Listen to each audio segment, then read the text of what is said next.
Welcome back to Crime Besties. We are here for our last episode before Easter. Oh my God, I hadn't even put that together. Yeah. Next Friday is Easter, Good Friday. Good Friday. So this comes out on Tuesday before Good Friday. Right. And we are actually taking a 1 week break. Yes. We're just going to have a week to catch up, do what we need to do, spend some time with our families. Yeah. Take a breath and we'll be back the week after. For sure. Yep. So ready to go. Actually, I think, do we return with a... No, we don't. Yes. We do. We'll have a double episode coming up soon. Yes. Yep, we do. So that's a bit exciting. I'm There's really so keen much to get research into that. to do. I feel like I really need to get started on that now. Like I overlap think so. a bit now. We can't actually rest on our laurels. No, We've got a lot to do. There's a lot for that. Yes. Actually, I'm so not... I don't know that case. And it's a huge one. So I don't know many specifics about it. I think I know very broad Surface. strokes about it. Yeah. So I'm like, Can anyone guess what we're talking about? Pop it in the comments. Let us know what you think it might be. Just also speaking of things that are coming up, our merch is not very far away. So I think probably it'll be after Easter now. Yep. We will announce that on our socials. Listen out in our next episode. We'll give some more details. I think Em should probably do some modelling for it maybe. Oh, yeah, totally. Yeah, because I'd be really good at that. Yeah. So stay tuned for that. We're really, really excited to launch all that. Oh, my God, it's been an absolute... You would think that there would be an easy way to do these things. Just Turns out there's not. And we've looked into this extensively. Like, please don't think that we've just been going, oh, yeah, we hear you want merch, we're ignoring you. We've been working pretty hard on it. And also, I feel like if you're in the US, merch is easy. Yes. It's in Australia, it is really hard. And I get it. There's 300 million people in the US. It's easier. We've got 6 million people in Australia and we're so spread out and it is a lot harder. But anyway, we think we've got a solution. We're just going to wait on some samples, make sure they're all good for everyone. We want it to be good quality. That's right. Once we've got that, we will be launching it all to you. And you can all arrive at your school pickups with pieces of shit written on your jumpers. Yeah. And when that sparks a conversation, you know what you need to do, don't you? Recommend our podcast, obviously. So how has your week been? It's obviously winding hopefully down to the school holidays because it's been insane. Mental. But I have an update on the frogs. Okay. So I know you were pretty adamant about this was going to occur and I was like, no, it's not happening. No, they don't croak, right? I was watching TV the other night and I could have sworn that the fucking predator had entered my house. Oh, my God. There was a noise and it does not sound like but everyone knows what a croak of a frog sounds like, but then they all have slightly different croaks, according to my mad mental son that knows everything about frogs. Okay. They all croak differently, but I'm sorry, this was not a croak. This was the predator. Oh, my God. Because I was like, there's got to be like a no joke, legitimately, it sounds like the predator. And I was like, can you I'm record going to it die. for us and pop it? I don't know because they don't do it very often. Okay. So far, that is it. But it's unnerving because you don't know when it's going to happen. And I thought there was at first I'm like, fuck the predator here, and then I was like, no, that's be sensible.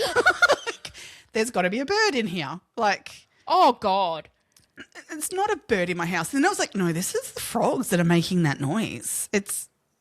Were multiple frogs making the same noise? Or do you think it's coming tell from you. Okay, right. So it's not like one started off and then the other one's... No, because they made the sound and then nothing.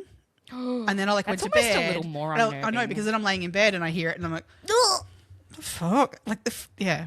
Yeah. Oh, I had to sacrifice my son the other day, speaking of birds in the house. Have I told you this story? No. So we had... I was actually bringing washing in from outside. This was before school one morning. Peter had already gone off to work and I was bringing washing in from outside on a clothes horse. Yeah. And so I had the door wide open, the back door wide open. And then something happened. Lucas called me. He was in my bathroom and Lucas called me. So I've kind of left the washing. Yeah. And I've gone into my bathroom, which is down the other end of the house, but left the door wide open. Yep. Anyway, next minute, Oliver comes out and he's like, Mum, there's a bird in the house. And I'm like, oh my God. Because I can't. I don't do birds. flapping flying I don't things. do flappy flying things either. So I've locked myself in my bedroom. Leave the kids to sacrifice Lucas was with me. Oh, He's like, I'm not having a bar of this bird Some either. particular child that you chose.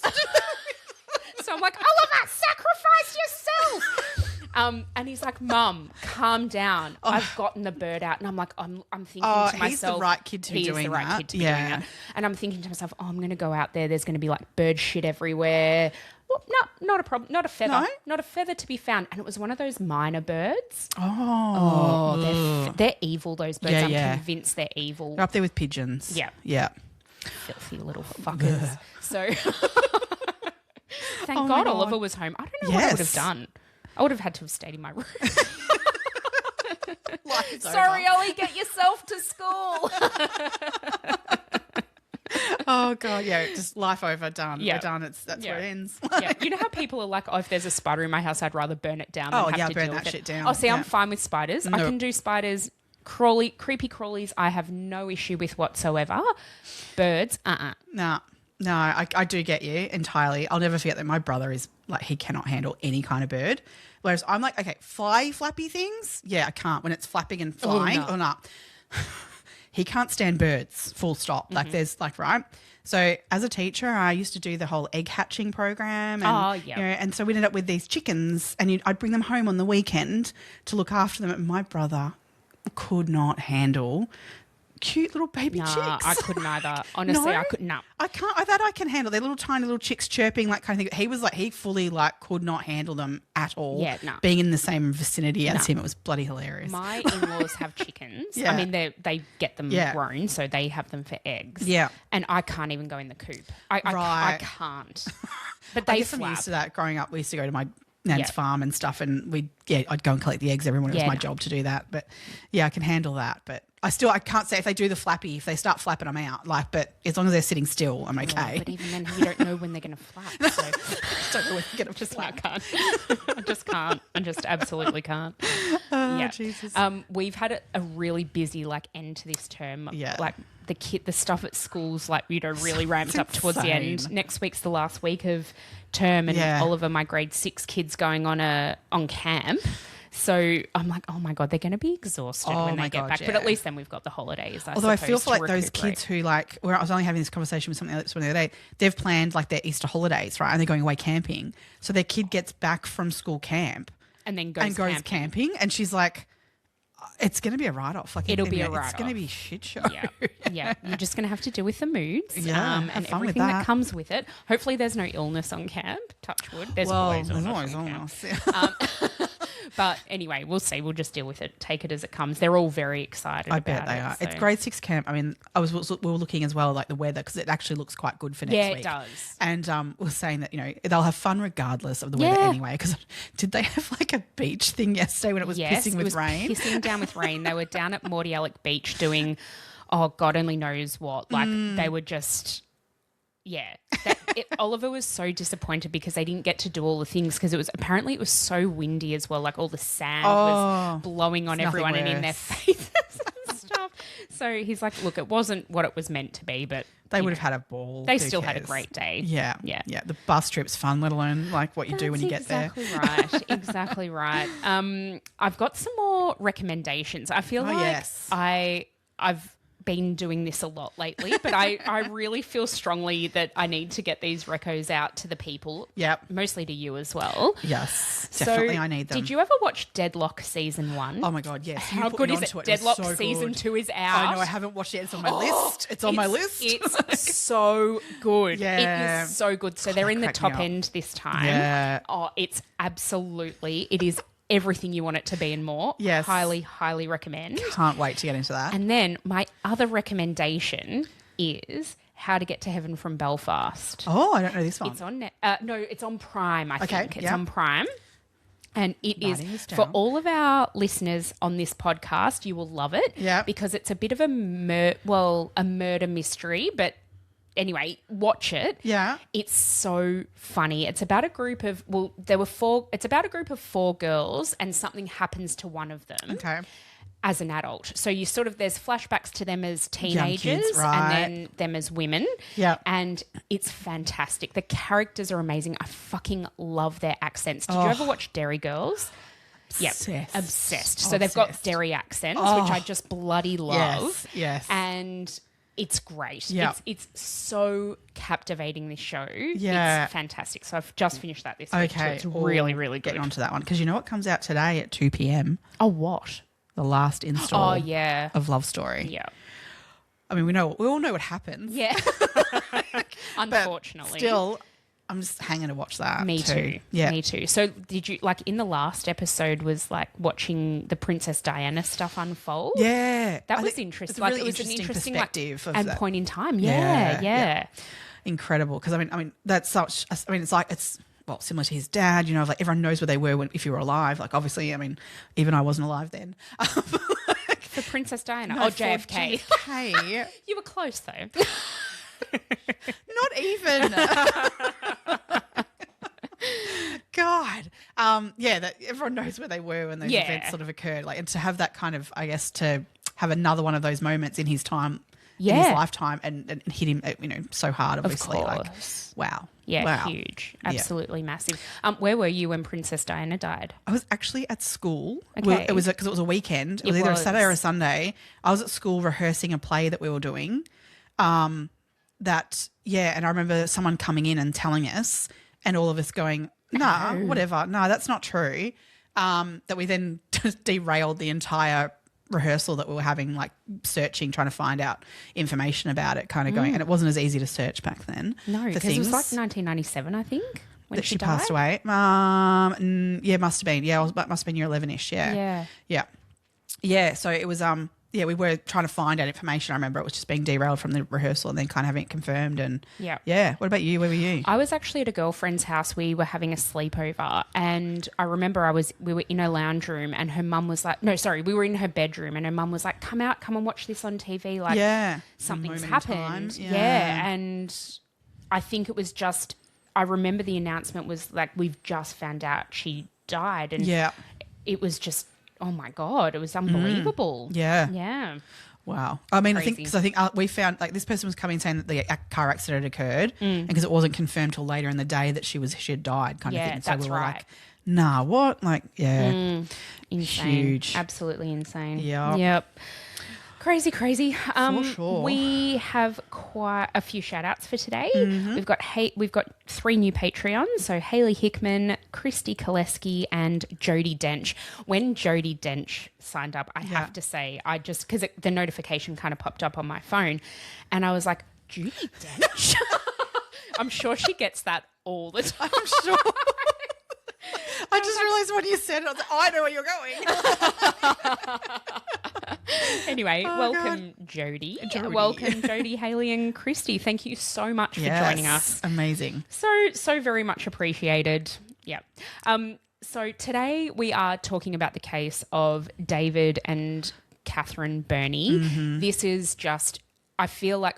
It's so funny because, you know, where there's cases where you just think everyone knows about them? Yeah. To me, this is one of those cases because, I don't know, I feel like they're just part of the vernacular. It's just, I don't know if it's because we're in this space, and we're interested in all of this stuff. I thought everyone knew who they were. Well, I was talking to Peter. He's like, oh, what case are you doing today? And he's like, oh, no, never heard of them. Yep. I'm like, okay, interesting. Yes. But basically, we're talking about this 5-week killing spree that these two went on in 1986. Yep. And it's just, so contextually, this was 10 years before the Claremont murders in Claremont, basically. Yeah. Yep. And it's... some of the same sort of areas get mentioned in this, which you find kind of, it's really fascinating that they're in the same area. Like terrifying. Yes. But also... I think it's really interesting that, that these two things happened separately, 10 years apart, and yet you look back on it. I look back on both and I think, oh yeah, they were really, really significant events in Australia, let alone just in Perth. Yes, and because Perth's kind of still to this day, I mean, we always say, you kind of like, you fly to Perth from eastern side of Australia and you like go back in time. Well, they say, from Melbourne, it's 5 hours and 50 years behind. Sorry, Perth We people. don't mean that. We don't mean. I think love it's Perth. so beautiful. It's such a beautiful part of Australia. It's a Sleepy Hollow in so many ways, but it's a city at the same time. That's it. I think the lifestyle living in Perth is so phenomenal. I think it's a great place to raise a family and grow up and live. I think it's stunning. So many, and you're so close to so many amazing places to visit, Beaches and like even just desert, and there's so much on offer there. Yeah, I think Perth is actually the world's most remote capital city. Yep. Because it is, as we said, to fly from Melbourne, the other side of Australia, it's a 4 or 5 hour flight, depending on, when you go. Winds, yeah. So I think for people who live in like Europe in particular, it's just unfathomable to go to another state. We have to fly for that many drive hours. to another country in less than that. Yeah, that's right. State. Exactly. Yeah. And it is really remote. It's not near any of the other capital cities who are all basically, more eastern side of Australia. Yeah. So it is very remote, but lots of significant things have happened there, including this case. Definitely. So for people who haven't maybe heard of David and Catherine Burnie, you may have heard of this case referred to as the Morehouse murders. So that refers to the street in which these absolute atrocities took place. Yeah. It can be sort of referred to as both. But I thought we could start by having a chat about David and Catherine separately and their childhoods, because I think it's important very relevant and very relevant. So both of them were born in 1951. David was born in February, Catherine in May. So they're only a few months apart, and they had, in some ways, certain parallels in their early childhoods, but then there were also, significant differences as well. Yeah. Both had deeply, deeply traumatic childhoods. Yes.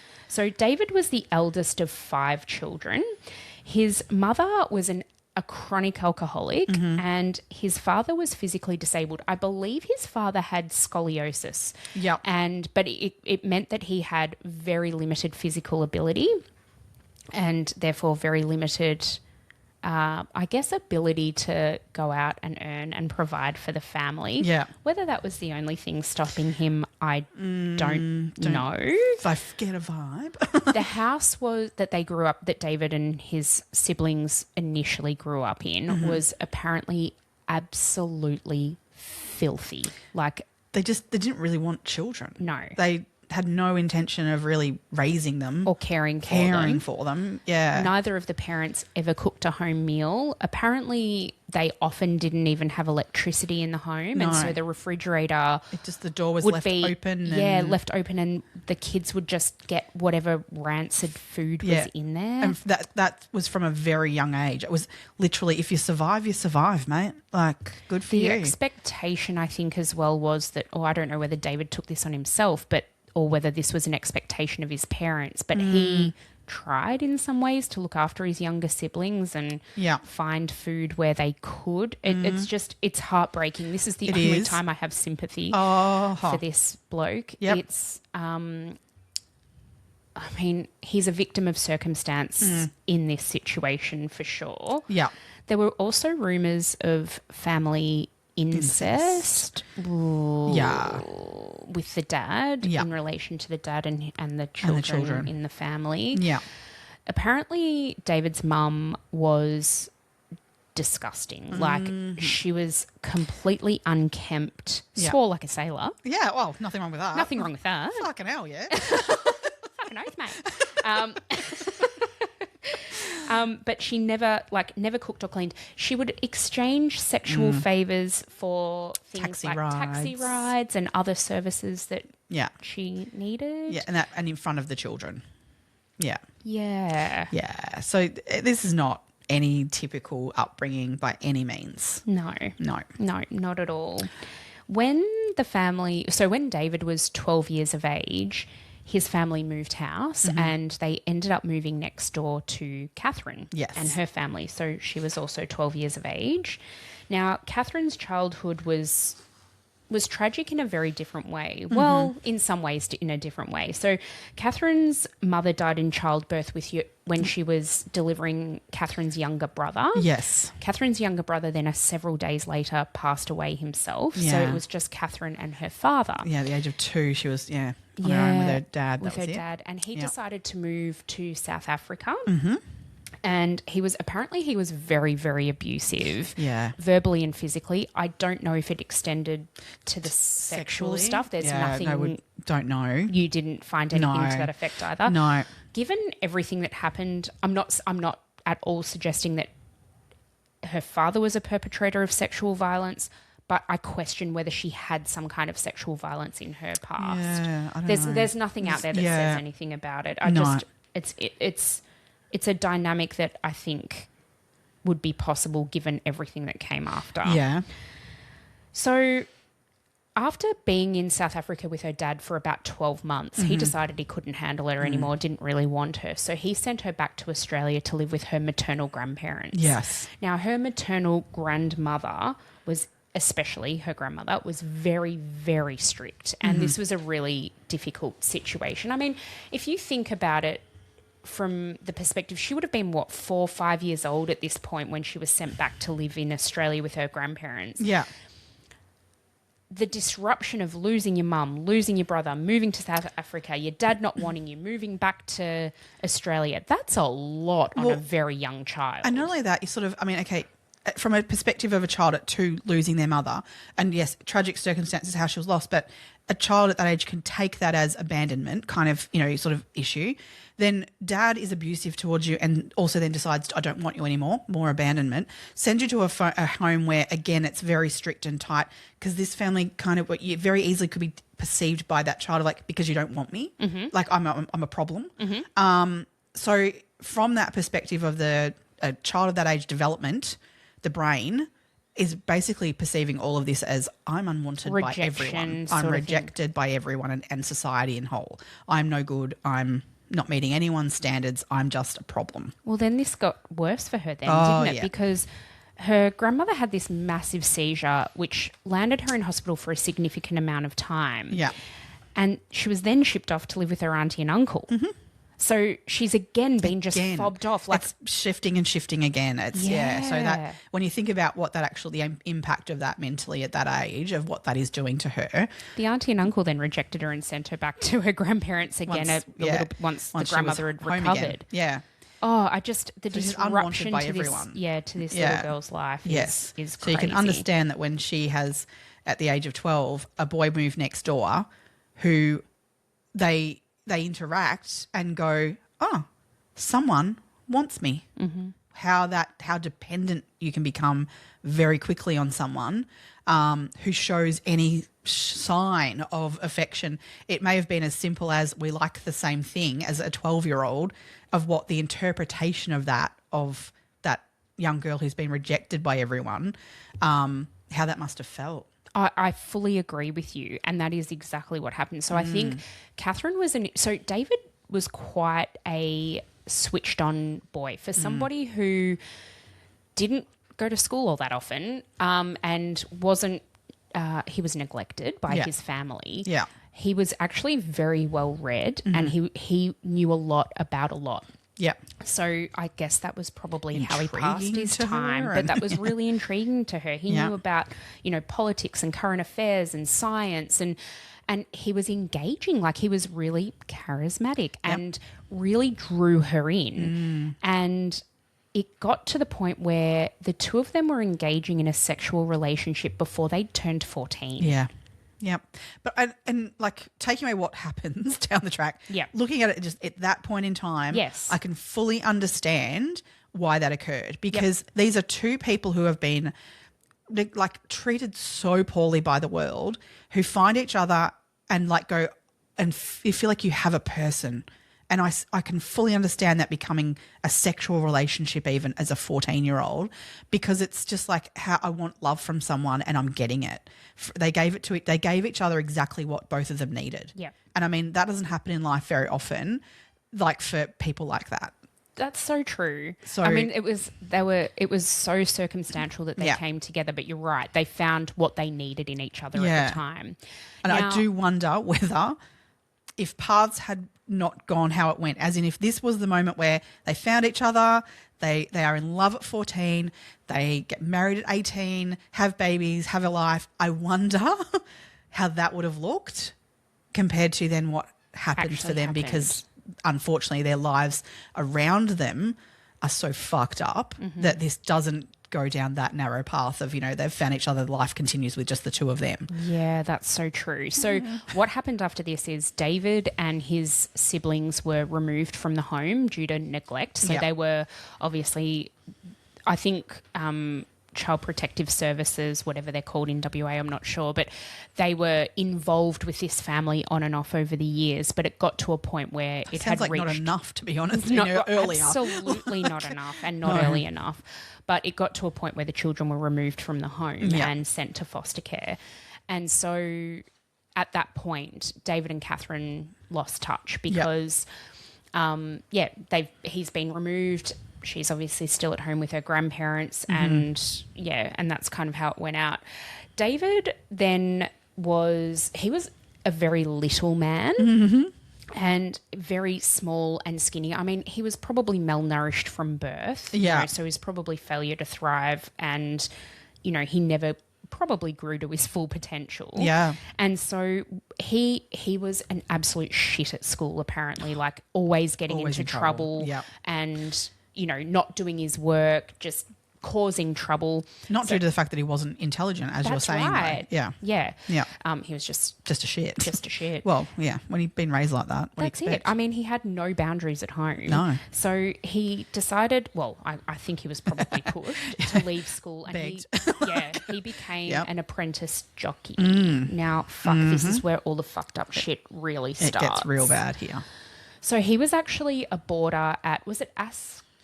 Yeah, I think you're I think that's ringing a bell. Sorry, I actually didn't write it down. No, I didn't either, but that sounds familiar. And he was a boarder there and a jockey's assistant and moved his way into actually riding horses and whatever jockeys do. Yep. Now, there were so many things that happened. He was only there for such a short amount of time. Yeah. But he did so many bad things. So people who worked with him in the stable said that they caught him hurting horses. Yeah. I don't know specifically what he did. Did you? No, everywhere just sort of he abused animals. Abuse them. And so what that means looked like. It's probably good that we don't know exactly what happened there. I probably can't handle that. Yeah. He also... There was a landlady, so where all of the jockeys boarded, there was a home near the stables, and it was seen to by an elderly lady who cooked and cleaned and sort of tended to the property. And one night she was lying in bed and David came in nude with a stocking over his head and attempted to rape her. I believe he actually did rape her. Yeah, he did. So he was also during that same sort of time frame was a bit of an exhibitionist. He would, flash and everything people randomly. So there was many things going on in that environment where they were like, "We've had enough. You need to go, mate. You need to get out." Yeah. So he did. I don't actually know what he went to do. I know he eventually became a motor mechanic. Yes. So I don't know whether at that point he went on to do the training for that. To me, there were some years there that aren't accounted for. Well, because he did spend time in and out of prison too. So whether or not he studied those things whilst he was in jail, sure, maybe. Oh, actually, that actually would make sense. Time-wise, that would absolutely. I feel like that was where I was kind of landing with it. That's potentially where that training came in. Yeah, and I feel like that's something that would have been part of like the time he spent there. Of like, well, let's get you. On a path. A trade or something that you can go and do when you do exit. So he wasn't actually jailed for that rape of the elderly lady. No. He was jailed for petty theft, burglary, and like physical assault of somebody that was perpetrated during one of these burglaries, like an aggravated assault. Yeah. He was around this time, like along this timeline, he developed an absolute fetish for pornography. He was addicted to sex. Yes. His brother James, now this is so fucking fucked up. We can get probably deeper into it later too. Yeah. Oh, do you want to do it now? We'll we'll talk about it later. Yeah. But yeah, there's a lot going on. He was absolutely depraved in his sexual desires. Yes. Is probably a good way to put it. Yeah. In the mid 1960s now, David and Catherine reconnected. Now, during this time, David had actually met and married a woman by the name of, I want to say it was a K name. You haven't got her name written down, actually. That was not until 1972, though. Oh, it was in 72. Yeah. Sorry. So they met. So her, Catherine and him, sort of reconnect In prior to him marrying her. That's yeah, right. Yeah, and they do some jail time. Well, he does some jail time. She gets a caution. So Yeah. Around this time, she actually became pregnant to Yes. an unknown man. Yeah, Not David. not David, but although they were back seeing each other. That's right. But this pregnancy wasn't to David. They committed some burglaries together. Quite a few. A lot. Yeah. They were caught for one. That's what David ended up going back to prison for. Yeah. Catherine was actually spared prison at that point. Because she was pregnant. She was heavily pregnant. Yeah. She then had that baby, and when David got out of prison, they reconnected again. And again, they, Continue kept the committing same all the same crimes. burglaries, It's not- etc. Exactly. Yeah. Around that time, so I think it was like, so in the so it must have been early 1970 when David was released. Yeah. Teamed up with Catherine. They did more thefts. Yes. And that's when David went back to jail. Yeah, and Catherine too. She Yes. went back to jail for 6 months. She went to at jail that for time. 6 months, and then Her exiting and the child. Sorry, Was the child was taken off her Yes. while she went to prison for this 6-month stint. Yeah. When she came out of prison, she was looking for a job. I think she. Well, I think the prisons kind of like said, like, let's get you on a path here. We've got to get you, and because at this time the courts were sort of saying you cannot spend time with David. Like they were, this is not good. So they were encouraging her to not have any contact with him. Catherine also said that there was a particular officer or a prison officer who was really trying to mentor her and said to her, don't go there. Yeah. Stay away from him. He's not good leading you news down for a you." bad path. Yeah. And she is the one, I think, who helped Catherine get the job after she was released from prison with the McLaughlin family. Yes. So she was able to get a job as a nanny and a housekeeper with this family. They were a massive family. I can't remember how many kids they had in this family, but it was a lot. Good Catholic family. Good Catholic family. Yeah. She became pregnant to one of the sons in this family. So an adult son, like Yes. they were a similar He was age, similar age, 21 yeah. at the time. Donald McLaughlin, his name was. Yeah. And then because she was pregnant, they were actually allowed to marry. And they married on her 21st birthday in 1972. So they would go on to have 7 children. Yep. The first one. Oh, isn't this horrific? See, this just adds more to the tragedy of this woman's life. Absolutely. So yeah, they were having, it was like a party at their house. They had their first child. It was 7 months old at this stage. Donnie Jr. And little Donnie was crawling around on the ground out on the driveway of the home. And somehow, unfortunately, someone has driven a car into the driveway, not thinking that you would have a 7-month-old baby on the driveway. And unfortunately, he was run over and killed. And Catherine saw it happen. I mean, it is my worst fear. That was absolutely awful. Awful. So, look, why that baby was there and left there, I don't know, but it's just tragic, just awful. So, but yeah, I sort of, when I first heard that, I was like, oh God, that'll be it. Like, you don't have any more kids because she'll be in such a state. Went on to have 6 more kids. Like, wow, holy cow. A lot. It was, I mean, again, good Catholic family. Yeah. But that means total, and she has 8 pregnancies. That's right. So 7 children in that home with her and Donald. So she's got her son from the previous relationship that we don't know who father was, but Donald obviously took him on. Yes. As his own, basically, sort of, and brought him into the family home. You don't sort of hear too much about that being an issue. I believe the McLaughlin family were quite a respectable family, like in the community. I think they were very well regarded and they were a big family, and so everyone kind of knew them. And Catherine, I feel like this could have been such a clean break into a much more positive life. Yeah. And I think that's where she was headed. That's what I think. But I'm like, do you think that because Donald Jr. was killed in front of her, that kind of switched something again? No, I don't know. I don't know. I don't think so, because she went on to then have the 6 more That's children. true. That I feel like actually, unfortunately, life took a path later on for them after having all 6 children.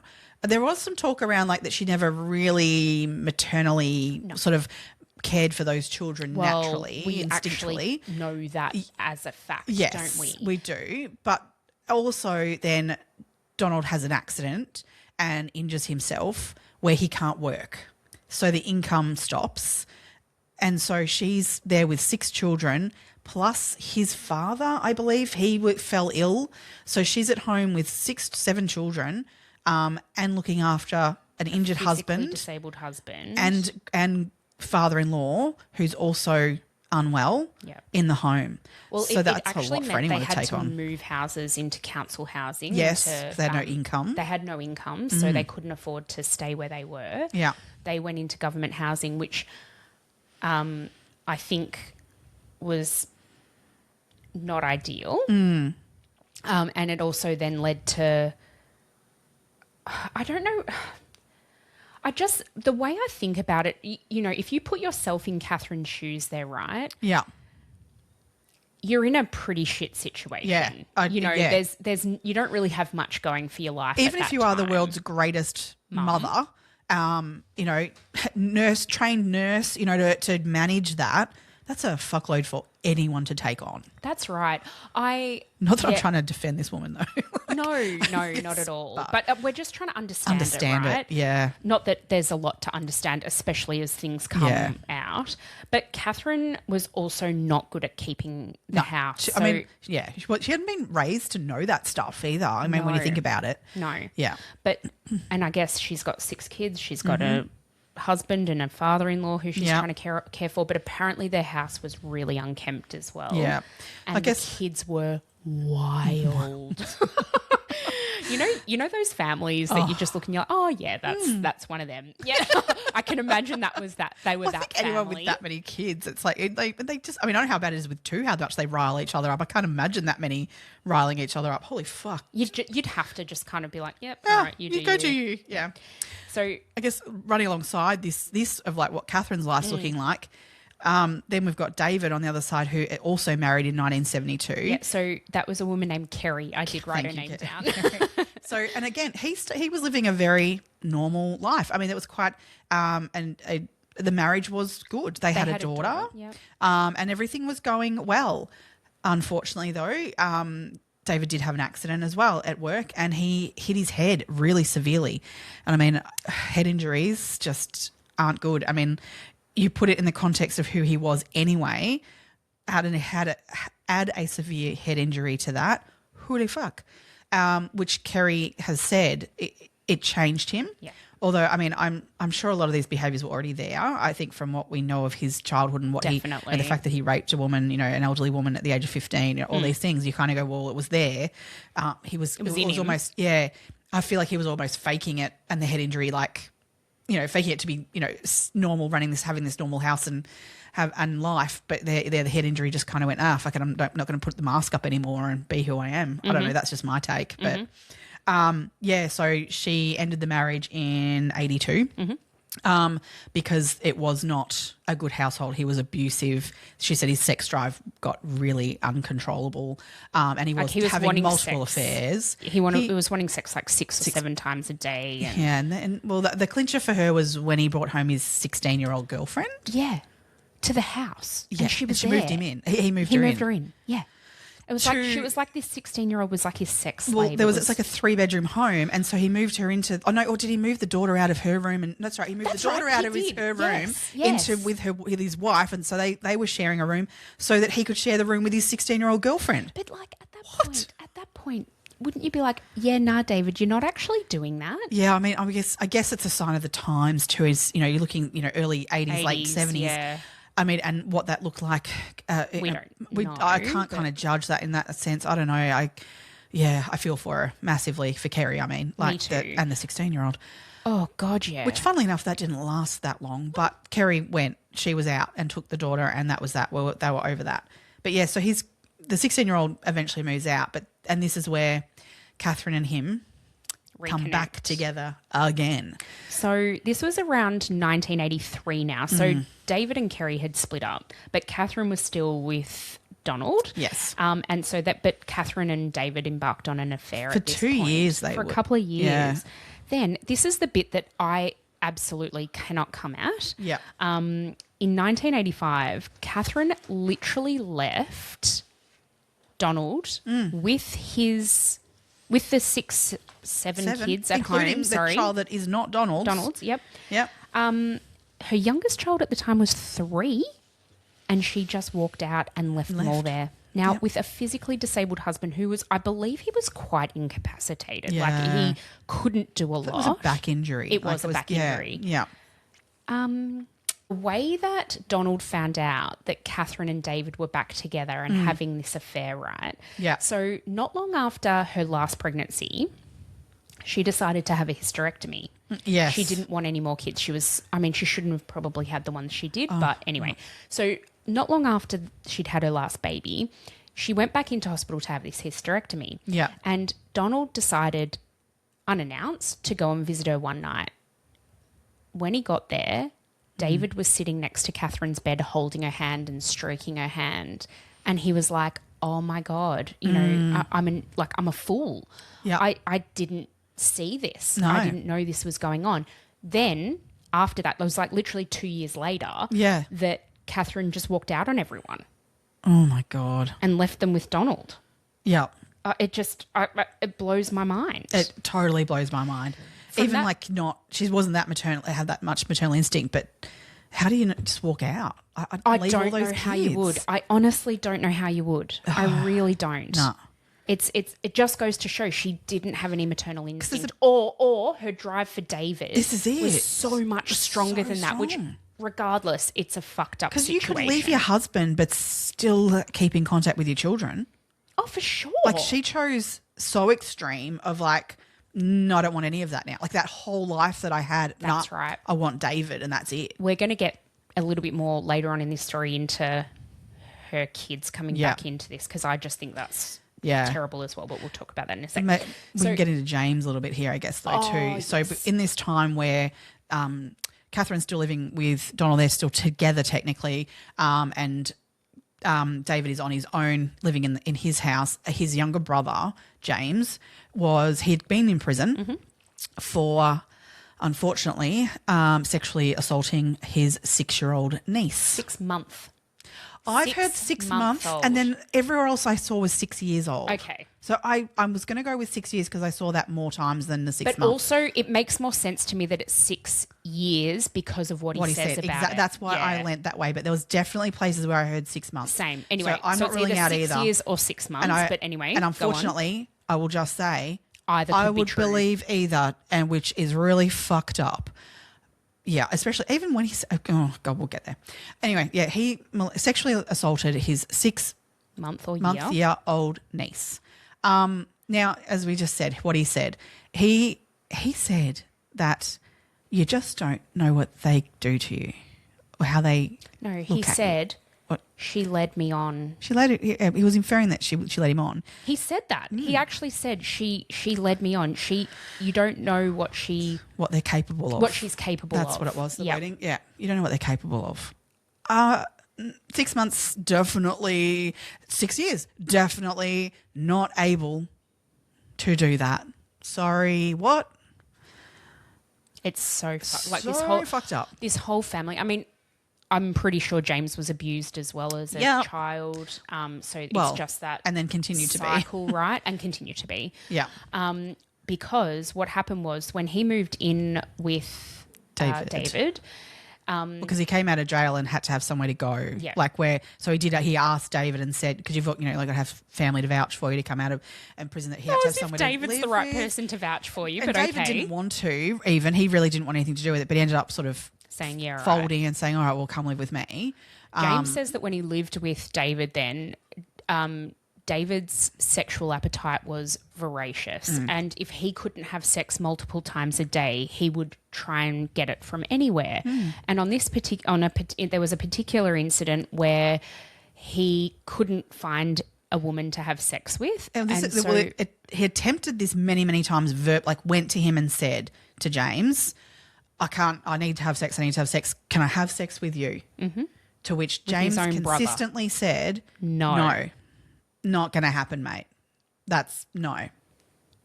Oh, that night, so James said that he felt as though he'd convinced David that absolutely they were not going to be having sex. That was not going to happen.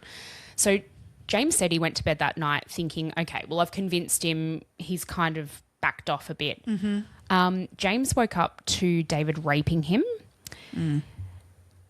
I can't on so many levels with that. Yep. It's beyond. Can't comprehend that. James continued living there though. Mm-hmm. Mm-hmm. And to me that sort of gives you a bit of an idea though of the normalising of these behaviours within that family. The other thing I find so interesting is that even at that point that he was raped by David, he had never had a sexual encounter with a woman. So he obviously perpetrated acts on his younger niece, but he'd never actually had consensual sex with a woman. So he was, oh God. So for his 21st birthday, David gave James Catherine to have sex with, and David sat there and watched. That was his gift for his 21st birthday. And Catherine went along with it too. Well, Catherine would do literally whatever David wanted. Yeah. Yeah. So James also said too that apparently David would inject himself with something in his penis. Yeah. So what he said was because he all he wanted was that physical penetration. He wanted physical sex. So he would actually inject an anesthetic into his penis. Yes. So that he wouldn't feel. So basically, so that he wouldn't ejaculate. Yes. So he could have sex that much. So it wasn't it numbed him so that he wouldn't get to the point of finishing. Yes. But he wanted the actual act of sex. To me, that doesn't really compute. Well, it makes me go, because, the fact of the matter is rape and things like that, which is what we sort of get to with all this, in that rape is not about sexual pleasure. No. It's about control. Yeah. And I think that's more what by injecting himself with that numbing stuff, he had control of himself. You're so right. I think it's all just comes straight back to that. This is all about controlling a situation. Yeah. Which you go back to his childhood and he had never had any control. Now he's got control of it all. He can control himself. He can control the person he's got raping, in that position. Yeah. I think that psychologically that's where this is all coming from. Mm-hmm. Not that I'm... Yeah. No, I think you've absolutely hit the nail on the head there. Catherine and David were never legally married, but Catherine took the Burnie surname by deed poll. Yeah. So and around that time they moved into 3 Morehouse Street in Willagee, which is a working class suburb in Fremantle. It's, it was a working class suburb. So the houses were quite run down, generally speaking. There were a lot of blue collar workers. It was kind of on the fringe at the time, although, things have sort of expanded beyond that now. The city limits have sort of expanded on that now, but it was a cheaper place to live and it was where they could essentially afford. There was a lot of drug use in that house and they would sell drugs. They would sell drugs. They would take drugs. They were really sort of heavily involved in that scene. What are you doing over there, dropping pens? I have a bad habit of flicking my pen. Now I've broken it. And that's so annoying. Even more. So annoying. So around this time, David got a job. So he'd had this injury, right? So it meant that he couldn't really be a motor mechanic and be bending over cars and all of that sort of stuff. I think I'm not really sure the exact extent or why that was, but Yeah. he ended up getting a job selling car parts at a wrecker's yard. It was like a 4-minute drive from their house. Yeah. He would also buy parts and keep them at the house and sell them privately. Yeah, to probably make a bit of extra money. Probably not legal what he was doing. I'm guessing. No, and I'm assuming he didn't buy parts to sell. He probably stole them. Yeah. But anyway. Yeah, he's well known to police, we should say. Like, He was well known to police, but I find it really interesting because his boss at that wrecker's yard said that he was like trustworthy, he was really intelligent, he was happy-go-lucky. I'm like, what? Yeah, a bit of a personality shift indeed. Yeah. And he was really reliable. Like he was at work when he needed to be at work, and he worked Always hard went to and work. did what he needed to do. Yep. What? Like that's almost at odds with what we previously knew of him. 2 different lives within one, Yes, isn't it? yes. It's absolutely crazy. Yeah. When they first moved into the street and into the house in Morehouse Street, the neighbours said that they kind of kept to themselves. They were very, they'd say hi and that was kind of it. They were very quiet, but they did notice that a lot of people would come and go from the home. This is where the drug sort of stuff came in. We know that at the time, both David and Catherine were smoking cannabis, taking heroin and other prescription drugs that they could get their hands on. So they were sort of really deep into that scene. Yeah. So David also, when they lived in this house, he actually did a couple of stints in prison for different theft charges. Yeah. And he, around this time, started having these fantasies of rape and murder, and he disclosed this to Catherine like it was nothing. Yeah, said to her, like, I always thought that, raping and murdering someone would be a really fun thing to do. Yeah. Yeah.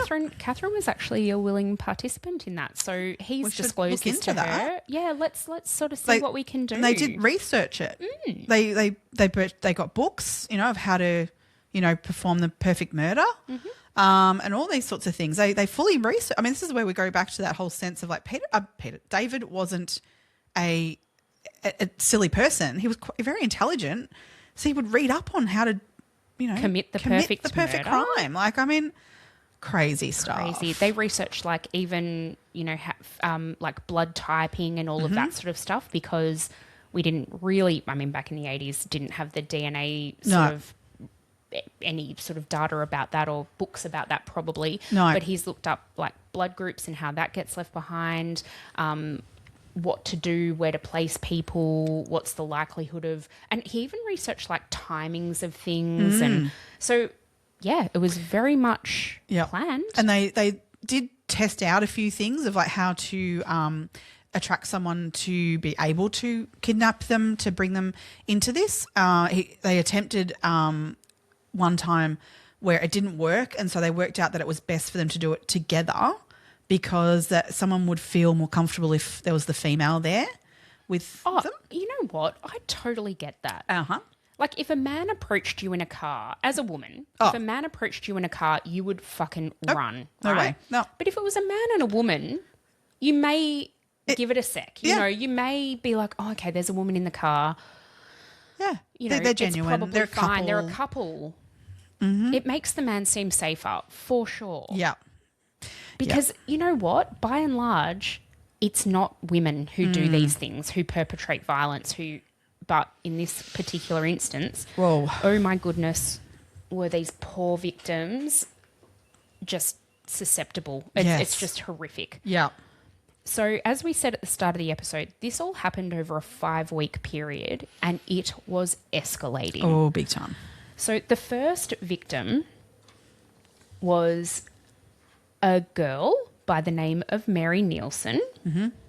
This happened in September of in the September of 1986. Yes.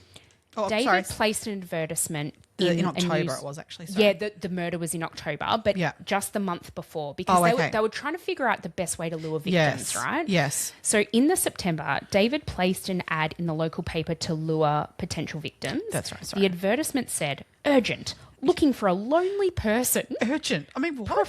Prefer female 18 to 24 years. Share single room flat. Now, okay. If he was trying to lure someone, there are so many things wrong with that ad. With that? Is an 18 to 24-year-old lonely woman going Yeah. to want to share a single room flat with a bloke? Nope. No. Surprisingly, they didn't get any responses to that ad. No shit. So basically, Mary was 22 at the time, and she went to the spare car yard parts where David worked. Yeah. And she was looking for tyres for her car. Now, she was absolutely strapped for cash. I think, was she a student? She was a student. She was studying psychology at University of Western Australia. Okay. She was working part-time at a deli. So she was, a young person trying to make ends meet in terms of doing her study, etc. So, yeah, if she could get some cheap tyres, then that's what she needed to get for her car to get around and get to work, get to uni, all those things. So, yeah. So she went there, but David was like, you know what? I've actually got some tyres at my house. Come over after They've got work much today. better tread than these. And I can give them to you for a discounted price. can do much better for you. Of course you're going to do that, Oh, my right? God. I Yeah. think anyone would. Yes. Especially for Mary in that situation. Yeah. On the 6th of October in 1986, Mary arrived at 3 Morehouse Street. She was apprehended. Is that the right word? Yeah. She was restrained. She was chained to a bed inside. David raped her. Well, Catherine watched. Yeah. David expressed a desire to kill her. Yeah. He sort of said to Catherine, well, she knows who we are. We can't just let her go. Like, Yeah, duh. So, Catherine went along with it. Yeah. Now, they had actually already researched, though, if they were going to go down this path, what they would then do with the bodies or how they would get rid of these women. Yep. They chose the Glen Eagle State Forest, which is 50 k's from where they lived, as a place to take these bodies and dispose of them. They actually took Mary down there alive. David raped her again in the forest. She begged for mercy. David strangled her with a nylon rope. After she was deceased, she was stabbed.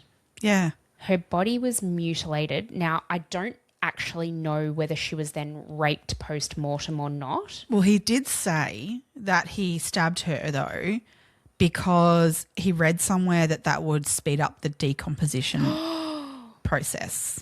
He read it somewhere in a book. He'd done so much research. So, yeah. Yeah. They buried her in a really shallow grave. grave, which, yeah. And the interesting thing is, with all of these victims bar one, they were buried naked. Yeah. Let's hold on to that for a minute. Yeah. Murder number 2 was Susanna Candy. She was 15 years old. It just gets worse, doesn't it? It absolutely does. She was actually hitchhiking along the Sterling Highway in Claremont. We know that so well from the Claremont murders. Yeah. This was 2 weeks after the murder of Mary. Now, she was described as a very smart, pleasant, straight-A student. She attended Hollywood High School. She was the daughter of an ophthalmic surgeon. Yeah. So he was, I think, the top ophthalmologist in Perth at the time. And they had, I can't remember how many kids they had. Maybe they had 4 kids, I think. And she decided to get a job at the local restaurant. And she wanted a little bit of independence, a little bit of her own money. I can totally understand that. At 15, I was exactly the same. Yep. Her dad wasn't all that comfortable with her having a job and being out and about. He just felt like it probably wasn't something a 15-year-old girl should do. So he would actually walk from their house to the restaurant every night that she worked, and they would walk home together. On this particular night, which was the 20th of October in 1986, her dad had another engagement, so he didn't come and pick her up. And as she was walking home from work, a couple stopped. That couple happened to be David and Catherine Burnie. And because Catherine was in the car, I think she felt comfortable enough to hop on in and be like, oh, yes, thank you. That'd be a really, really nice thing if you can give me a lift home. And Catherine and David had discussed this sort of thing of like when they would pick up girls like this, of if one of them felt that this was someone that they would like to have sex with and take home and do this, they had code word. And so the idea was that one of them would say, yep, okay, I'm keen for this one. So to let the other one know that I'm up for this with this one, they would say, oh, David, I've got the munchies. And David would respond with, yeah, me too, I've got the munchies. So they knew that was the one that they would then take. Home. Yeah. Gross. They did that with Susanna. Yeah. They took her to Morehouse Street, tied her to a bed, repeatedly raped her.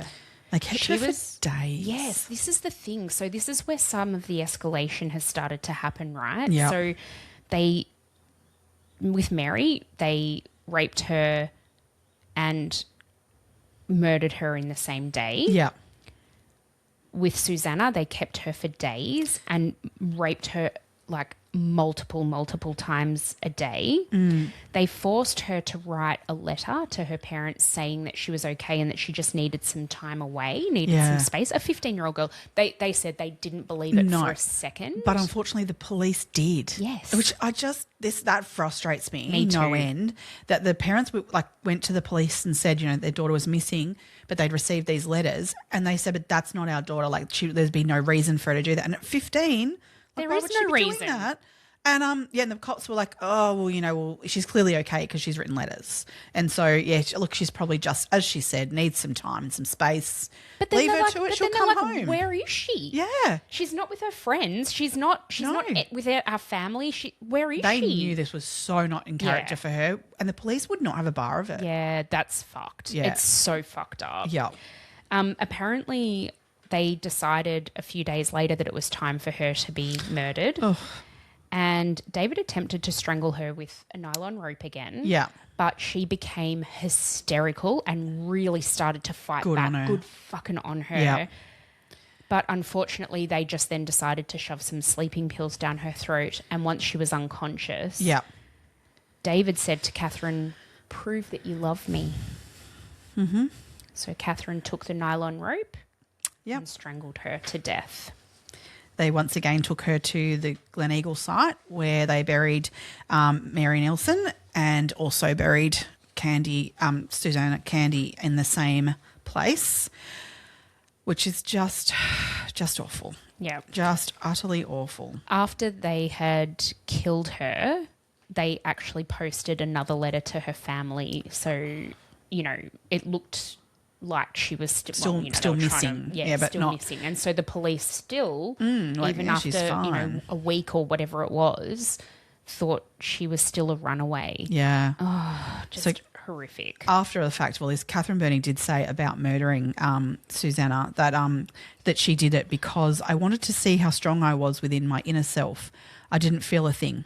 It was like I expected. I was prepared to follow him to the end of the earth and do anything to see that his desires were satisfied. She was a female. Females hurt and destroy males. Oh. Shit. Holy fuck. Yeah. She felt nothing. Nothing. No. It was all about David. It was just about meeting his needs, and if his needs were met, then everything was fine. Oh, my God. Mm-hmm. The third murder was a different sort of situation because of the victim, who the victim ended up being. So this occurred on the 1st of November in 1986. The victim was Noeline Patterson, who was 31 years of age at the time. Mm-hmm. She was driving home when her car ran out of petrol and she was sort of stranded on the side of the road. Yeah. She was a very elegant, attractive and accomplished woman. Mm-hmm. She was a former flight attendant for Ansett Airlines, which is no longer in existence. No, remember but then Ansett? she was she was so good at her job that she was actually employed by Alan Bond's private airline for a while. Mm-hmm. And so she was, sort of in the elite sphere of her career. Yeah. She worked at Nedlands Golf Club. She just was one of those people who she was in these elite circles and providing service in that sort of respect. So you can imagine the type of person that she was. Yes. She was very well groomed, very well spoken, very accomplished in her career. And I think being a flight attendant, you're trained to help people feel comfortable in what sometimes could feel like a scary situation. Yeah. Hit some turbulence. You know how to make your customers feel at ease. That's, I think, as a flight attendant, that's really a major part of your job, is making sure everyone feels at ease and no one's panicking in situations. And that's the thing. They don't panic either. No. So she had a very calm personality and a very calm demeanour. Yeah. She lived with her mother in Bicton. So when she's pulled over on the side of the road, having run out of petrol, this couple, who happened to be David and Catherine Burnie, Yeah. they pulled over to help. Now, she had actually previously had interaction with them before. Yes. She had hired them, was it to paint her house? Yes, So you're David right. would do odd jobs here and there. Yep. And she had actually, he'd painted her bathroom or something like that in her home. So she recognised them and they offered to help her. So, of course, she entered the car willingly and was like, yeah, absolutely, thank you. That's really great. I'm so glad I ran into someone I know who can help me out when I'm stranded. Yep. The situation escalated as soon as she got into the car. Yeah. David held a knife to her throat. They took her to Morehouse Street immediately. Obviously, they both had the munchies. Yeah. She was chained to the bed, gagged. Now, she was raped repeatedly as well. Just absolutely horrific. Again, she was held for several days. Originally, Now, the plan was to murder her that same Immediately. day, but David changed his mind. well, David developed quite the affinity for her. Yeah. Because she was well-spoken, and I think because she had this calm demeanour, she tried a bit of a reverse psychology type of situation on him.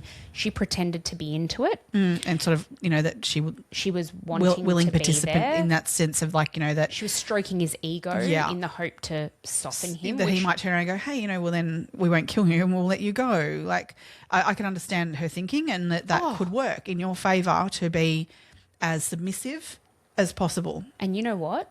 I have a feeling, given the narcissist that David is, that it would have worked had Catherine not been there. Absolutely. I think, unfortunately, potentially, it worked against her because Catherine was there. Yeah. Agreed. Yeah. So Catherine became extremely jealous because when they'd done this in the past, David would rape the women that they'd kidnapped, but then he and Catherine would then have sex as well because the thrill of that for Would get both him- of them would get them going, Yep. right? Oh, I have to gross. say that not even thinking about it. I know, you because just it's so disgusting. disassociate. Yep. What really pissed Catherine off was that David was actually choosing to have sex with Noeline Yeah. as opposed to having sex with Catherine, and she got really, really jealous. And it got so much so that Catherine was saying, when are we going to kill her? And David's like, oh, maybe tomorrow. For 3 days, this kind of went on. Yeah. Catherine held a knife to Noeline's throat in front of David and said, it's her or me. Held the knife to her own Oh, throat. was it to her own throat? Sorry. And said, it's either her or me. Yeah, I'll kill myself right now in front of you, or you kill her. Like, which is it?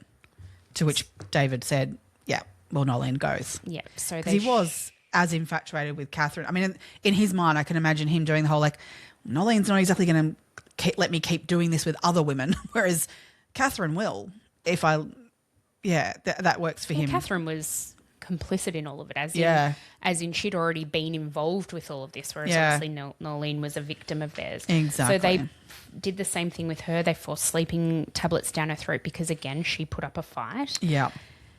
David strangled her while Catherine watched. They took her body to the Gleneagle Forest again and buried her with the other victims. Now, it didn't go that smoothly. No, it didn't. No.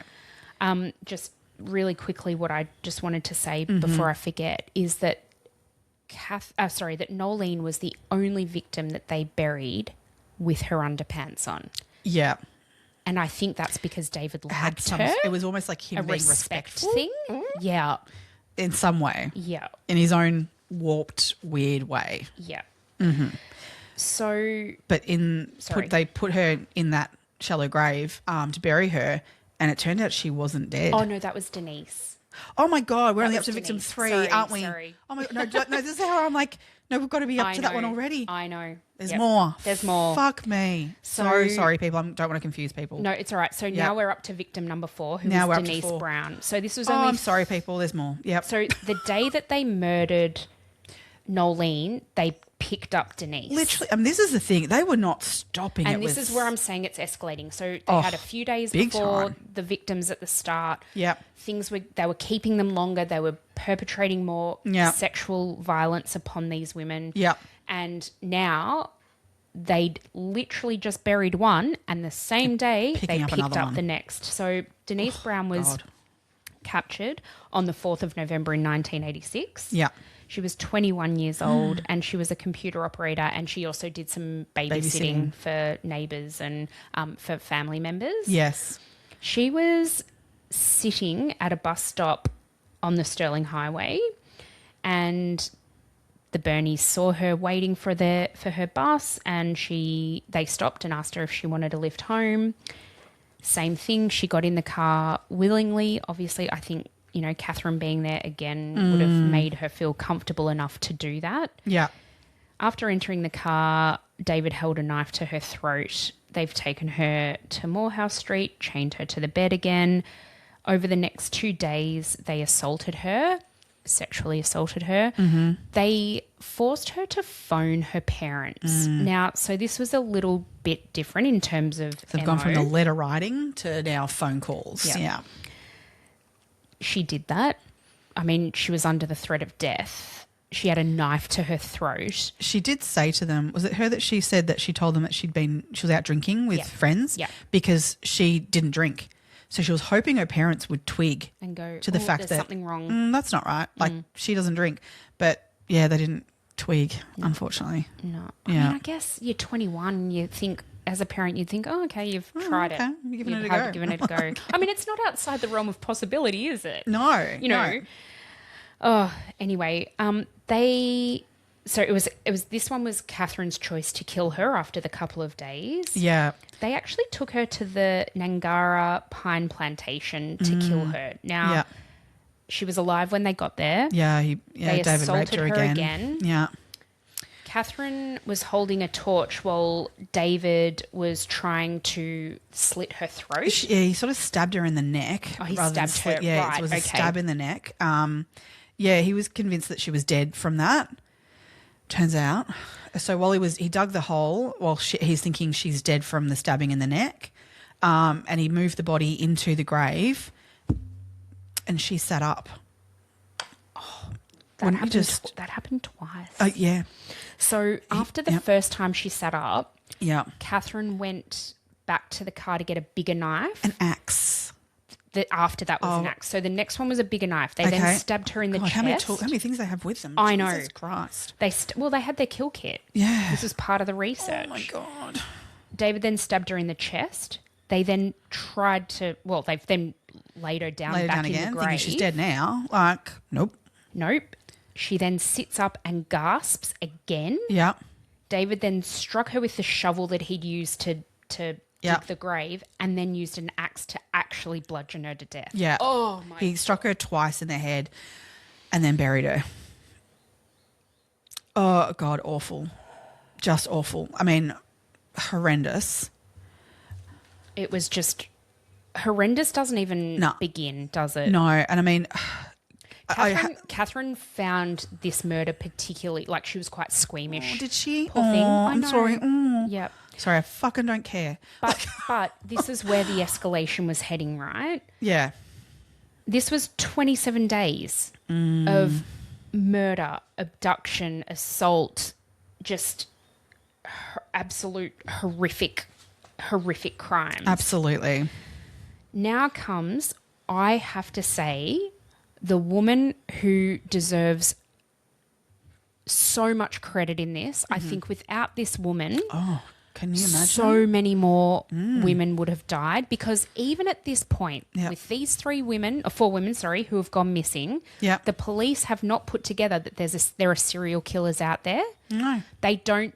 They've got 3 Just some independent missing people. but even with one of them, they're like, are they missing? You know, it wasn't like No. they were putting all this stuff And together. because they were writing letters or phoning, and even though that had stopped, because they're working so quickly, like there's... That's right. It was like the same day or next day. Like, Yeah, it's not even like that the two are being connected, because there's like, oh, yeah, well, she's gone missing, but she's sent you a letter to say she'll be back soon. And, she phoned you the other day. Like, it's fine. So I guess in some ways, as a police officer, you're like, oh, the MOs are a bit different. Yeah. If there is a crime here even. Yeah. But they didn't even really think there was a crime happening. They were just thought these people were just needing more time to themselves.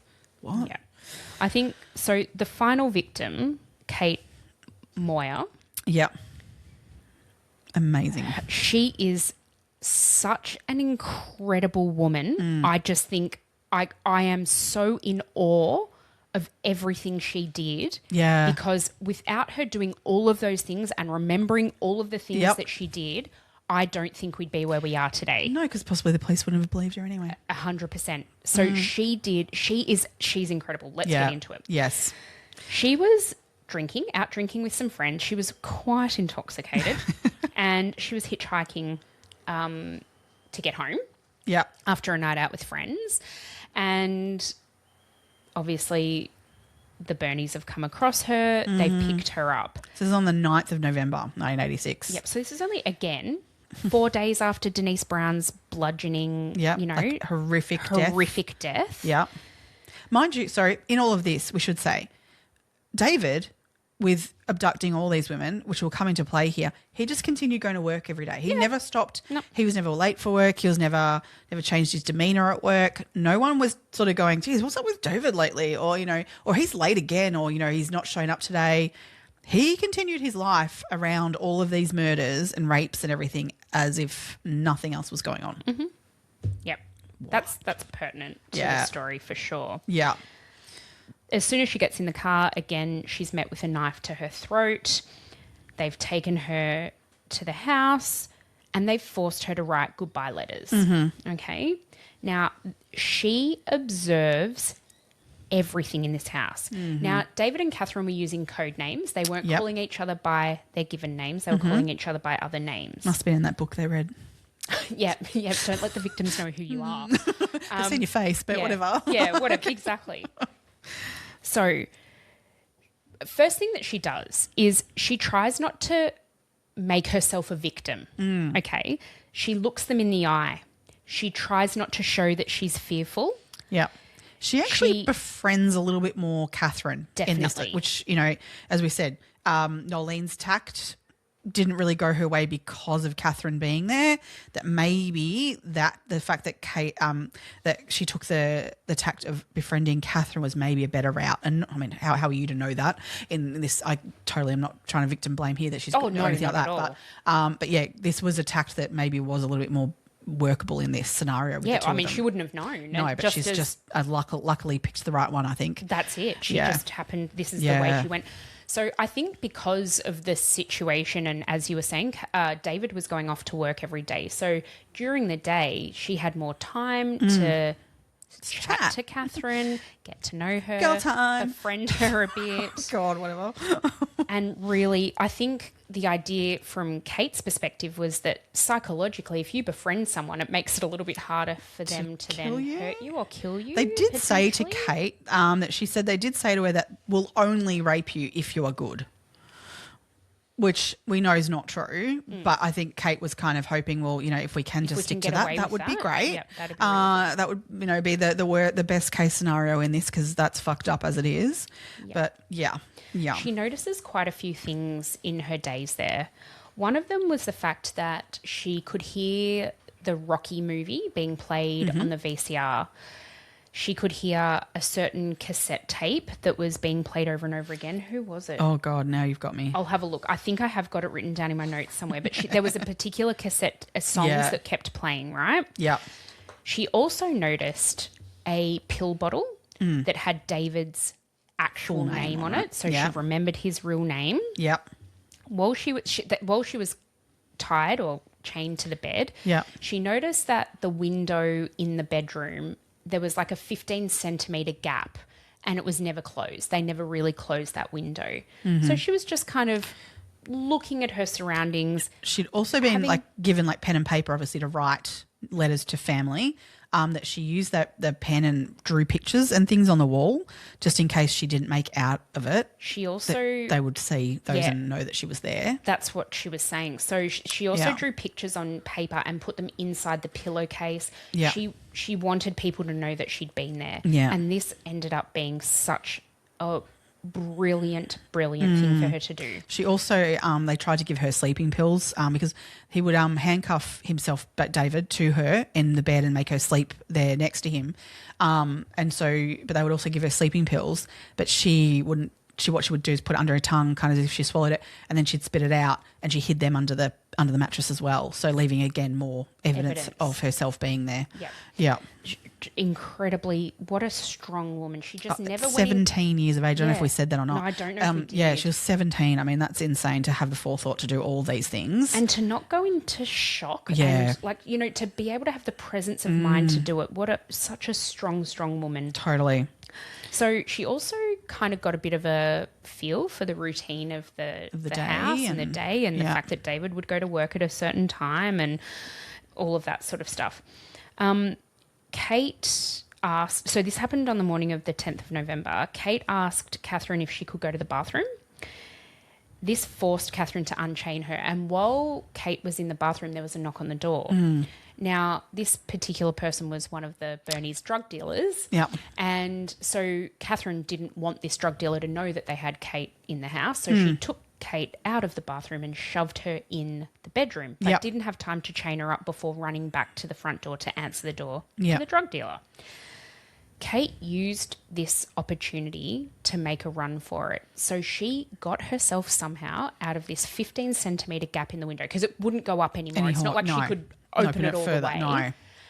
She was half naked. Squeeze through that. So I think she was just wearing a bra and undies. I think so, yeah.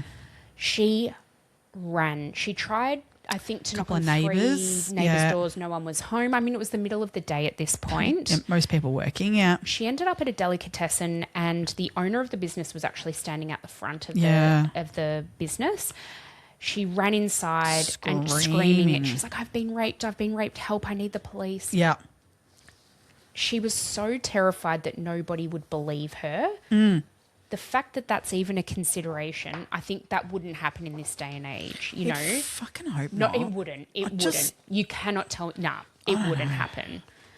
Yeah. No, I don't think we know too much these days to have that that's happen. right. Yeah. So anyway, this shopkeeper has called the police. The police have attended.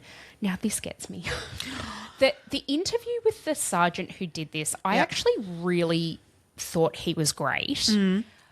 And I'm guessing this is just another sign of the times. But what they did was they got her in the car. They said to her, do you think you know where the house is? But even before that, it wasn't until it was a particular constable, Laura Hancock, who got involved. It wasn't until the female constable spoke to her. And she'd only been a constable for like weeks or something.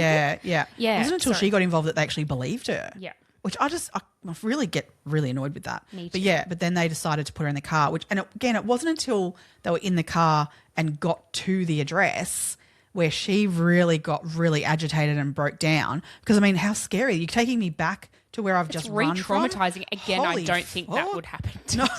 No. So she was, because of how beside herself she was when they reached there and the obvious trauma that she was displaying, it wasn't until then the police went, I think there might be something in this.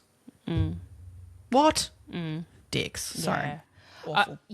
I think, but because she was able to give so much detail, so we're talking that, the police, no one was home when the police then knocked on the door. Catherine, I've got to wonder, what did Catherine do when she realised that she I think she went running and looking for it. She must have. She must have. Yeah.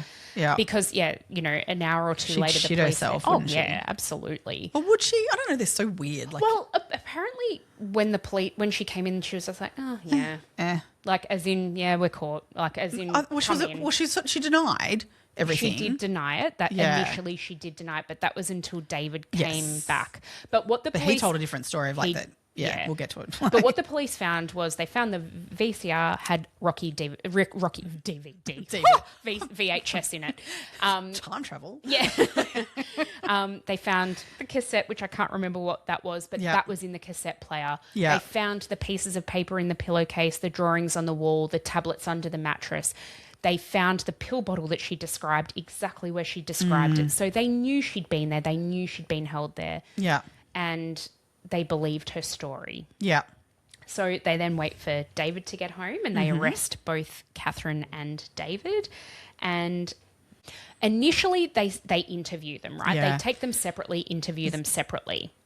Yeah. The way they conduct the interview is they basically say to David, oh, we know everything. Well, first of all, because he's denying it all. entirely, and what he said was actually that that Kate was there voluntarily for consensual sex. Mm-hmm. So he wasn't denying that she'd been in the house and that all these things they found, because they did put it all to him, going, but she told us this and this is what we found, and so he's like, oh yeah, well she was in the house, we were having sex, she wanted it, So that's how he tries to go that route. And this goes on for so long, and the police were getting really, really annoyed.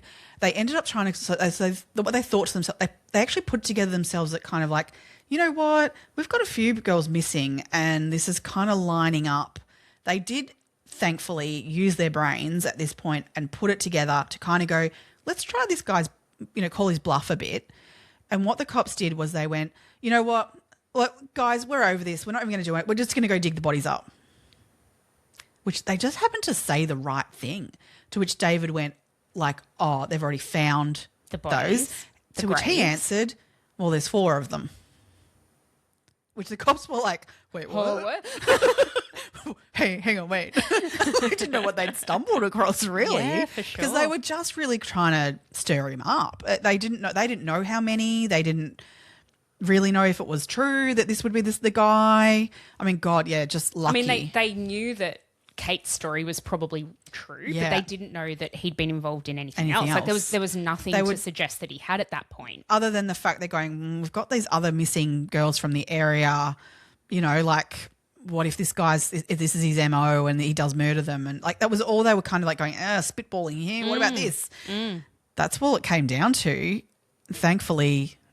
And then he just dug his own grave in that he went, yeah, well, there's 4 of them. They then pressed him on it a bit more and he's like, I need to speak to Catherine. Yeah. And they're like, yeah, nah. But they told Catherine, well, David's confessed everything. So yeah, you might as well. You might as well let us know exactly what happened. So they did. They said where they had left the bodies. Now, the police were able to then forensically match the tyre treads from their car to the tyre treads that led to where the graves were, both in the forest and the plantation. Mm-hmm. And so obviously that ties them to it as well. There was soil evidence in the car, so on the shovel that they'd left in their car, and I believe on the axe there was some evidence, like blood evidence. Yeah. So again, we're talking pre-DNA, but they were able to do the ABO blood typing and figure out that, these matched. They then obviously had most of a confession as well to go along with it. So in that they Catherine went with them to the gravesite. They were showing them where the bodies were in this, I guess, getting their statements and their confessions and things like that. And it was very interesting that when they spoke about and they were digging up the bodies and things, that when she sort of indicated where Susanna's body was, Noeline's body was, she spat on her on the grave. On the grave. What a disgusting pig. It shows her disdain for her, you think, I mean, obviously she's not right. Oh God, no. You think you've been caught out. You think she'd be hanging her head a bit, but no, she's just she's spat on the grave in front of the police officers who are investigating the murder of these 4 women that she's perpetrated and rapes and the brutality of it. Because there was no denying the fact that in this scenario, I guess, Catherine could have taken the tact of, oh, David made me do it, right? That just threw that out the water. Like for her to stand there in those grave sites and spit on one of the women that they had done this to, it just proved that she was just as culpable as David in this. There is no, manipulation from him to do this, to create this. This is equally both of them, not all him and taking Catherine along for the ride or any of that. And they needed to be treated exactly the same way to me than in the trial. More for him because he committed all of it, and she was just in a shit position and couldn't get out of it. No. Or if he was abusing her, none of that. No, gone. God, no. So they both pled guilty, yeah, which is something, I suppose. They were sentenced. Well, they did say that too. Even said, David said at the time, it's the least I could do for the families. Yeah, it's the least I could do. How about you don't murder and rape? That would be the women? least you could do, actually. I think, yeah. Not rape, do that. not rape women, Yeah. not kill them. I feel like that's your baseline. Yeah, that's bare minimum. bare minimum. Sack of shit. Such a sack of shit. They were both sentenced to life imprisonment with a never to be released recommendation. In Perth, they have to give a minimum sentence, a parole date though. Yeah. So they both did that. It basically meant that with the minimum term, they would have been eligible for parole in 2007. The judge, who was Elkin Wallace, said that David Burnie's prison record was stamped with a never to be released. So that meant when he was eligible for parole, they should never actually consider it. So under the law, they had to have a date, but it should never be considered for him. Yes. He said each of these horrible crimes were premeditated, planned and carried out cruelly and relentlessly over a short period. He should never be let out of prison. Yeah. Catherine received the exact same sentence, and as I said, her minimum term would have made her eligible for parole in 2007. Yes. In 2005, David dies in prison by suicide. He was an incredibly violent inmate, and he had assaulted many, many of his fellow inmates. The day after he committed suicide, he was due to go to court for the assault of one of his fellow inmates. He was a little man. Little. Like, it really shows, I think, just how Vicious he was. Yep. How in desperate need he was for sex, because how he had the ability to overpower these men in prison just is unbelievable. But yeah, clearly, I think so. He actually got himself into a position so many times over the course of his stay in prison, of his incarceration. He would go to the infirmary a lot. So he'd get into fights, get beaten up, have to go to the infirmary. When he was in the infirmary, he was obviously in with other inmates who were incapacitated for whatever reason, and he would use that as an opportunity to overpower. Gross. Just horrific. Absolutely horrific. Awful. And so, he's dead. Cool. Good. Oh, by the way, when they were first put in prison, Catherine and David, obviously, Catherine's gone to a women's prison, David's gone to a men's prison. They exchanged 2,600 letters between them over a 10-year period. Yeah. They were utterly obsessed with each other. They were. And that's the only part of this that I can come at from the perspective of psychologically those two needing each other so badly. That actually shows me the smallest part of human nature in them. Sorry, those 2,600 letters were over 4 years, not 10 years, sorry. 4 years, yeah. But Catherine decided at one point to complete... So I think she was given the advice, if you don't cut off contact with him, you are not getting parole. Yes, yeah. That's not going to happen for you. You need to not engage with him. So she listened to that and she stopped writing back to him. Well, she did. She stopped writing letters to him and started writing letters to her children that she'd never... This is what I was alluding to before. Yeah. She'd abandoned her kids, 20 years earlier, and now she needed their help because she needed family to be released to if she was going to be even considered for parole. She had to have someone who'd stand there and say she would come and live with me. Mum. Yeah. She wrote to her children. Not one of them responded. Good on them. Fuck off. Good on them. Fuck right off. You abandoned them. Yeah. They owe you fucking nothing. One of her children, because he is related to her, has had his entire mouth of teeth punched out of his face. Yep. Not because of anything he did. No, just because he's related to her. Now, just no. David's only biological daughter, has come out. She's changed her name. Yeah. She said she will never, ever have children because she will not continue that bloodline. Yeah. How? God. Generationally, this is just going to impact families forever. Not only the victims. I mean, Catherine's children were victims in this too. David's daughter is a victim in this too. Absolutely. They didn't choose this. No. They didn't choose to have these people as their parents. The fact that she has come out and said that says to me she wouldn't have a child who would be that. Mm-hmm. Because she would actually give so them a aware, child. But she's like, I couldn't risk it. She actually says, I wouldn't risk it. I can understand it in that perspective, but at the same time, I wish she'd just know that how she would raise a child then is not how her dad was raised. Yeah. And therefore, her child would have more chances of not being that. Yeah. Oh, awful. Now, after David committed suicide, which was on the 7th of October in 2005, nobody ever claimed his body. Nope. So he was buried in a pauper's grave, in an unmarked grave, and given a pauper's funeral. So no one actually went to his funeral. No, why would they? Good fucking job. Yeah.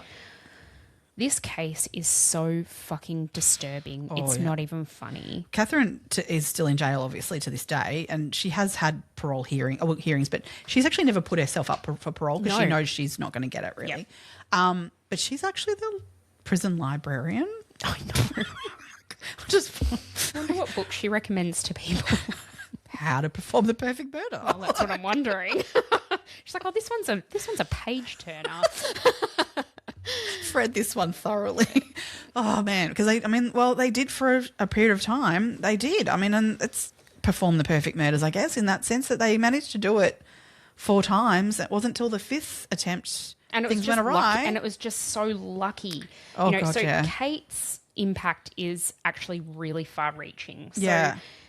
For decades after this, so when she was still a minor, maybe not so much, but decades later, she has come out and she has actually changed the law in WA. Yeah. So she campaigned against these repeated parole reviews. So in WA, the law was that at the point where you become eligible for parole, you are entitled to a hearing. In fact, you have to have a hearing every 3 years. So this was alongside the Greenough massacre as well, Yes.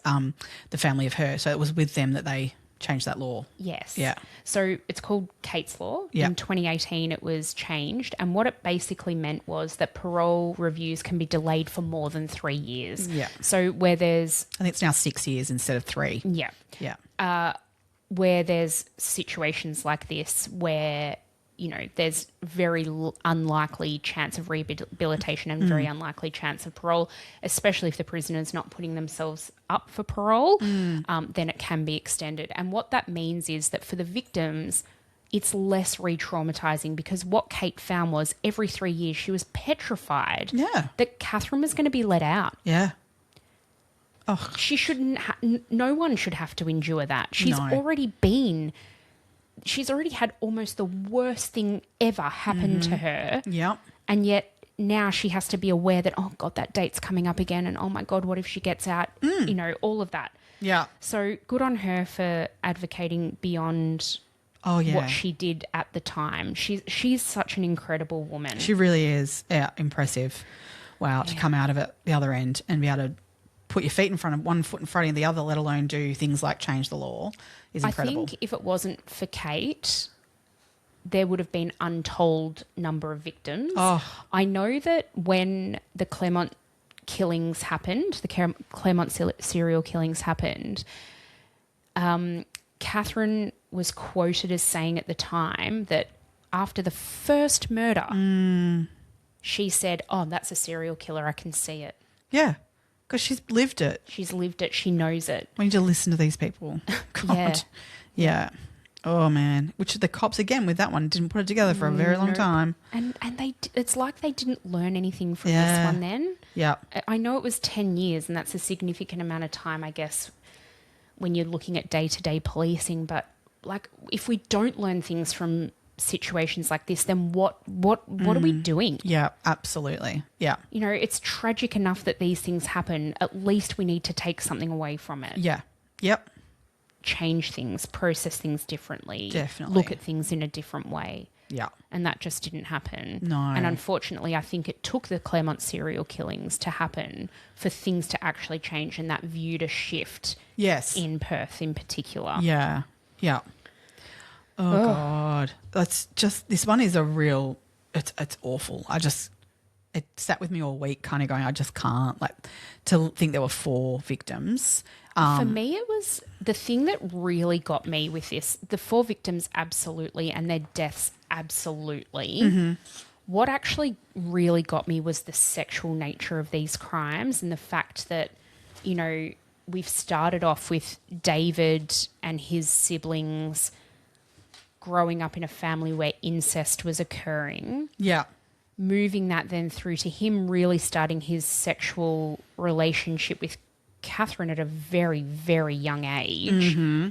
Moving that through to the addict he became, the sex addict that he became. Yeah. I just think, how many points of intervention were there? Where could we have done better as a society? Where could there have been earlier interventions? And where could this have shifted? Where could this have changed? And would that happen today? Well, there have been others similar.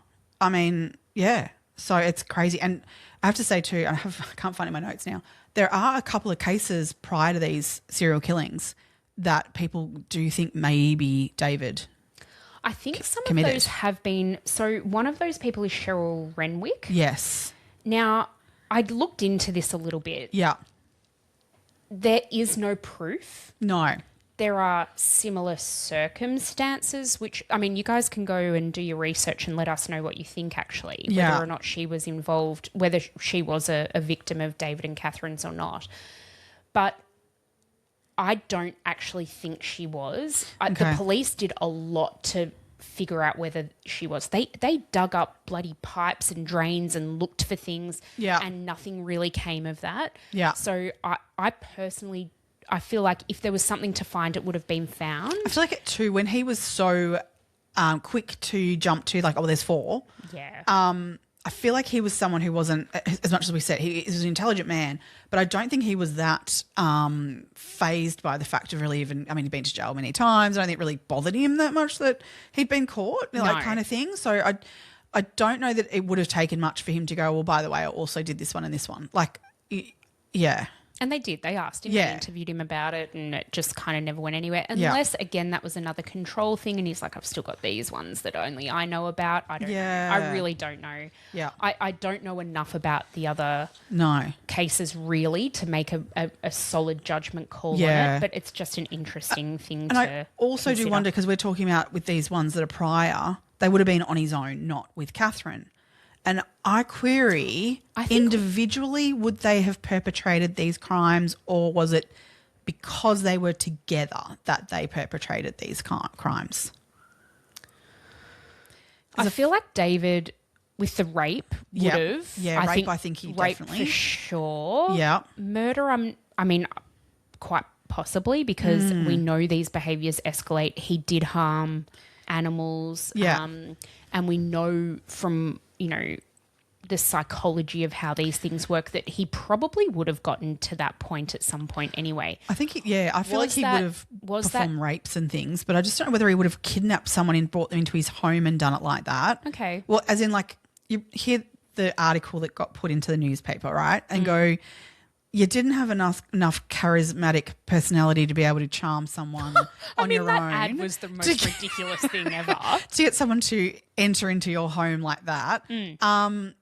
Like, I mean, any dickhead would go, that's not going to get someone to come knocking on my door, really. Yeah. Whereas the fact that he had Catherine with him meant that women felt a bit more comfortable to... Well, look, if nothing else, it made it easier. Yeah. Right? I think I think he would have ended up there.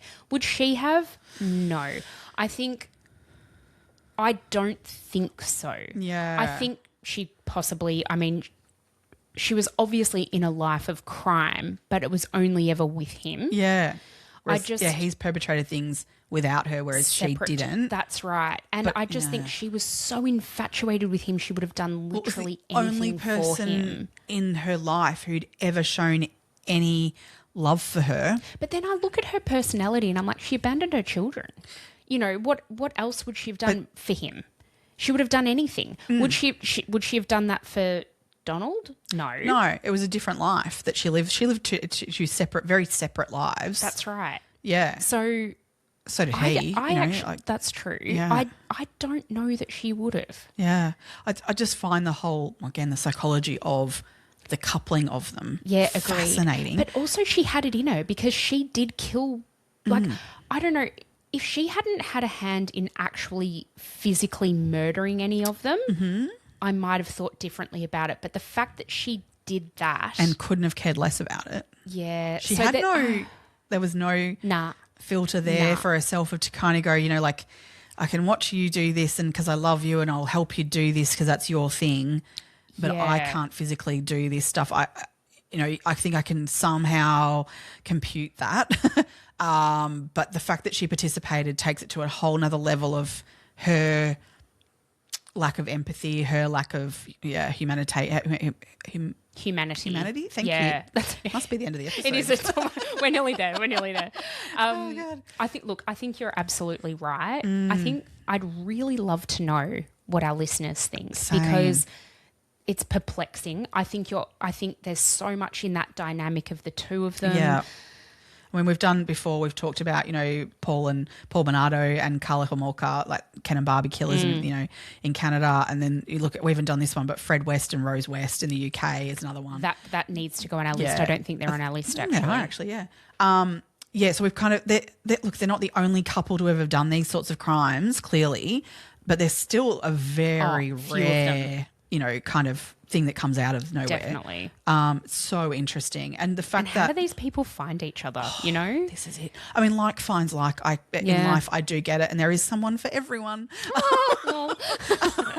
But their relationships do become more about like meeting the needs that are so depraved rather than meeting needs and living a great, happy life together, which is really fucked up. Yeah, so true. Yeah.